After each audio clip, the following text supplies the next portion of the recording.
আসসালামু আলাইকুম। আপনাদেরকে আরেকটা কলা গাছের সাথে পরিচয় করাই দিই। এটা হলো বিচা কলা গাছ।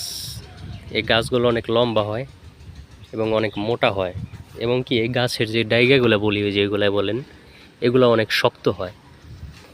তো এটা হলো আমাদের দেশে এই কলাগুলারে, আপনারা কলাগুলা দেখলে হয়তো বা চিনবেন, রোদের জন্য হয়তো অতটা বোঝা যাবে না, জুম করে দেখাই। এই যে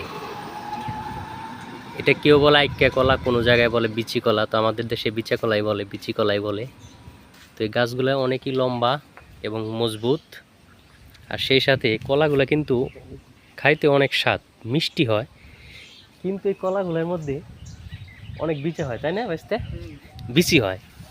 তো যাই হোক, এটা আমাদের দেশে বিচা কলা কয়। আপনাদের অঞ্চলে আঞ্চলিক ভাষায় কি কলা বলে কমেন্ট করে জানাবেন। আর এটা, এই গাছগুলো যদি পরিচিত থাকেন, দেখে ভালো লাগে, তো অবশ্যই একটা লাইক করবেন। ধন্যবাদ।